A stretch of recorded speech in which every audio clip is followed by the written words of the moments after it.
した記憶の残像に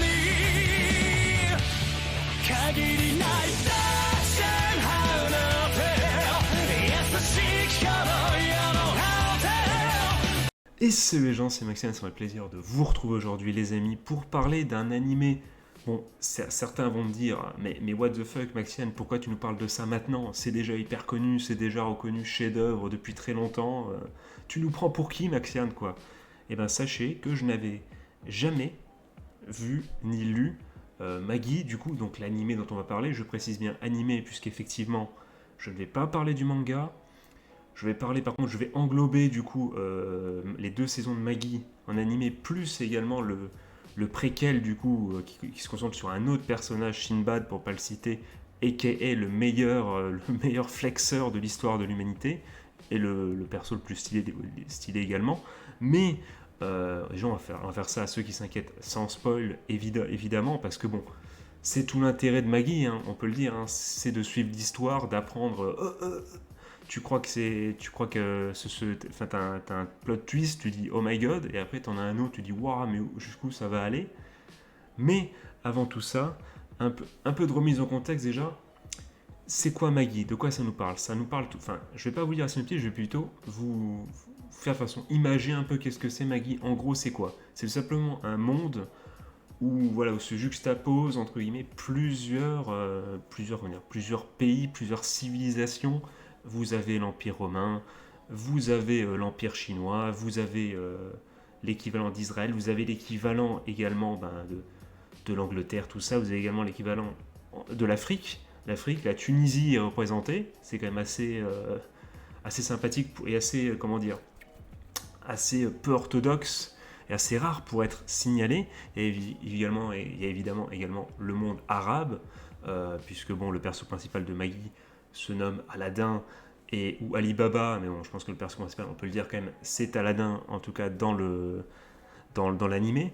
Donc voilà, donc c'est un ensemble de... Imaginez-vous donc un ensemble, un peu comme les jeux civilisation, tout ça, un ensemble de différentes civilisations justement qui se croisent dans un même monde, et du coup il y a un jeu politique entre tout ça, et au milieu de tout ça, il apparaît de temps en temps des donjons, et qu'est-ce qui se passe? Et ben, quand un mec arrive au bout d'un donjon, sans trop spoiler, qu'est-ce qui lui arrive? Et ben, s'il arrive tout au bout, il gagne richesse et un certain pouvoir, mais je n'en dis pas plus.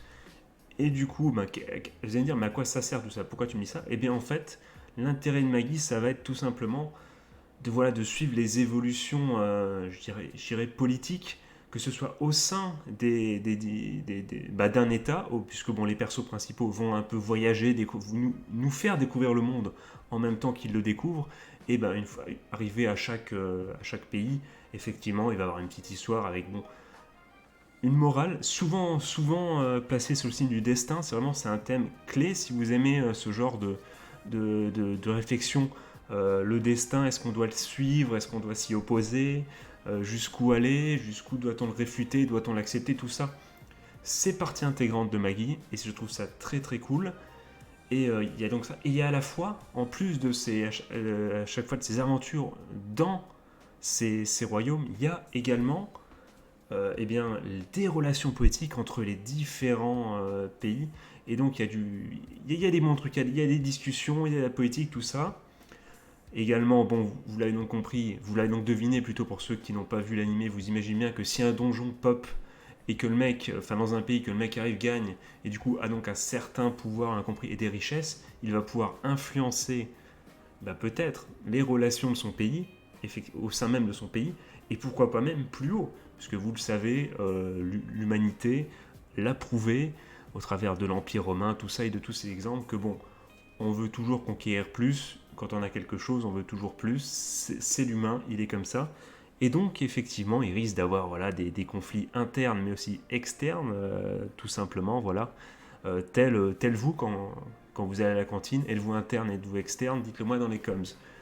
Du coup, et ce qui est sympa, c'est que c'est raconté au travers d'une aventure. Donc, pour ce qui est de Maggie, au travers d'une aventure du coup plutôt de jeunes personnages qui vont découvrir un peu à la fois le monde, mais également qui vont se découvrir en même temps, et ça c'est très cool également. Vous savez, moi j'aime bien quand il y a un peu ce côté, je sais pas slice of life, mais un peu psychologique comme ça.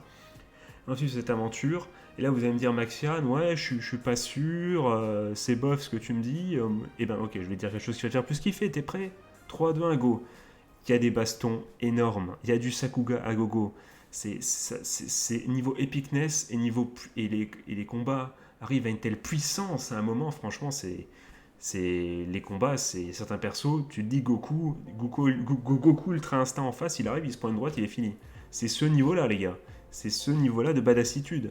Il y a des combats hyper puissants, il y a le mec qui fait les OST, c'est le gars de Bleach. Donc pour ceux qui ont vu Bleach, vous savez à quel point c'est plutôt stylé. Donc imaginez-vous un animé avec voilà à la fois des thèmes super stylés de combat et tout, mais en plus un petit côté du coup oriental, puisque vous l'avez donc compris, comme les persos principaux de base c'est Alibaba et Aladdin, ils démarrent pas au pôle Nord, vous l'avez compris. Donc du coup il y a ce thème un peu oriental comme ça. Enfin, franchement, il y a une ambiance dans cet animé que je trouve vraiment incroyable et c'est un point hyper positif, je trouve. Enfin, je me suis régalé, tu vois, j'ai voyagé, tu vois, franchement, rien que pour ça, ça m'a fait voyager. Il va y avoir effectivement des combats psychologiques, enfin des oppositions d'idéologie entre différents personnages. J'aime bien aussi, j'adore. Des vrais combats où ça se tape, j'adore également. Et va y avoir de la waifu comme vous le voulez, mais de la waifu. Mais c'est des waifus intelligentes, les gars. C'est en fait, tu vois ces waifus, tu as évidemment, pour certaines, tu dis, oh je vois, les plot twists, je vois, vous avez de solides arguments pour me faire voir cet animé. Tu dis peut-être ça, mais à contrario, tu dis quand même, ah, c'est la GOAT qui arrive. Et ça, c'est stylé, tu vois. Quand on arrive à combattre un peu la maladie japonaise, et qui n'est pas pour nous déplaire, il est vrai, mais que bon, malgré les atouts indéniables de ce personnage, et bien que ce personnage féminin soit si stylé, et que tu dis, ouais, c'est la GOAT qui arrive. Et tu penses même plus, tu vois, tu dis même plus, ah la waifu, elle est même pas là dans son rôle de waifu, elle est là dans son rôle de perso à part entière, qui fait avancer qui fait avancer, comment dire, l'histoire, qui te raconte quelque chose au travers de ses péripéties à elle. Franchement, c'est stylé. Il y a tout qui est bien fait. Les persos féminins sont plutôt bien réalisés. Malgré, effectivement, quelques clichés. Voilà, même pour les persos masculins, vous doutez bien, on reste comme dans la Japanimation. Il y a tous les codes d'un bon animé japonais, donc avec ses clichés, mais avec ses différences. Et je vous l'ai déjà cité, ses combats, ses OST. Les OST sont magnifiques, c'est vraiment incroyable. Les openings sont hyper bien aussi. Enfin, franchement, il n'y a vraiment pas grand-chose à acheter. Si vous êtes en quête, les amis, d'un voyage, comment dire, initiatique pour certains personnages, entrecoupé de batailles politiques, de combats idéologiques et de vrais combats où quand même au bout d'un moment, bon, on parle, mais bon, tu dis rouge, je dis bleu, au bout d'un moment, patate, tu vois, toi-même tu sais, on reste des humains, au bout d'un moment, bon, le talk no jutsu, ça peut marcher qu'à la fin, tu vois. On sait tous que le talk no jutsu, c'est que pour le dernier épisode, les gars. Je spoil même pas, les gars, c'est dans tous les animés, c'est comme ça. Hein, je dis pas que ça. Et d'ailleurs, peut-être que dans cet animé-là, ça sera différent. Je vous laisserai seul maître en allant visionner cet animé. Mais bon, tout ça pour dire que le talk no jutsu, évidemment, ça casse les couilles, et qu'évidemment, il faut se foutre sur la gueule. Et c'est ce qui se passe également, il y a des belles scènes de combat. Enfin bon, en résumé, Maggie, il n'y a vraiment pas grand-chose à acheter, les amis. Donc, pour ceux qui ne l'ont pas vu, foncez, je vous conseille personnellement, c'est l'ordre suivant. La préquelle dispo sur Netflix, qui s'appelle, je sais plus quoi, c'est Singard, donc c'est Sinbad, pardon, donc j'ai failli écorcher le nom du boss absolu.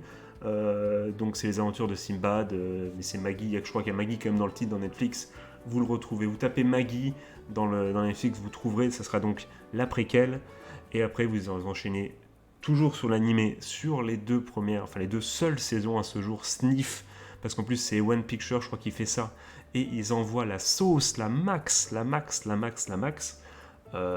C'était pour l'époque du coup, parce que je crois que l'animé date de 2012, ce qui n'est, voilà, c'est pas non plus dégueulasse, mais bon, ils envoient la max, comme ils envoient la max maintenant, pour SAO, tu vois ce que tu vois ce que je veux dire, c'est pour l'époque, c'est quand même un peu la max qu'ils envoient. Puis bon, les musiques sont 100 fois meilleures que dans SAO, par exemple, tu vois, donc vraiment les thèmes sont magnifiques.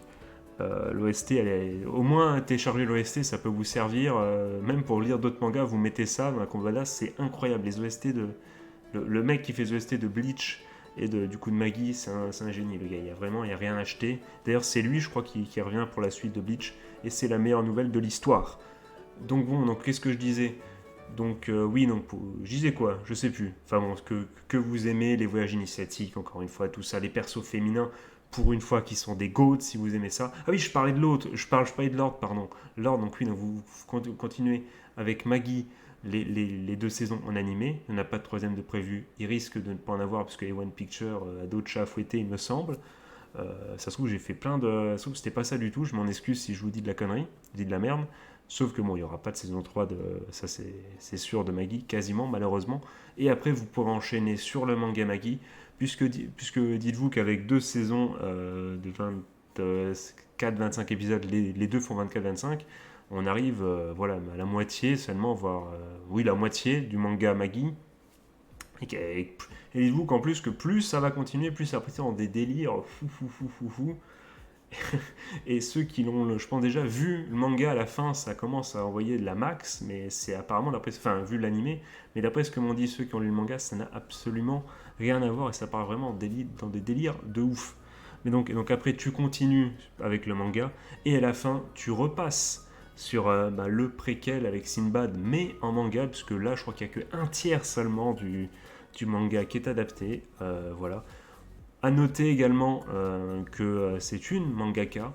Ouais, c'est toujours sympa dans ce monde japonais qui peut, voilà, même si bon, avec notamment la mangaka de Kimetsu, on pourrait croire que ça y est, c'est open bar, l'équité homme-femme est totalement respectée. Dans la société japonaise, bon, c'est quand même un bel exploit pour des femmes, du coup, de réaliser des beaux trucs comme ça. Pas parce qu'elles n'en ont pas les capacités, évidemment, mais parce que, bon, la société japonaise, voilà, vous-même, vous savez, c'est comme énormément de sociétés, malheureusement, dans ce monde. C'est plus dur quand tu es une femme, pardon, d'arriver à tirer ton épingle du jeu. Et donc, GG à elle, encore une fois.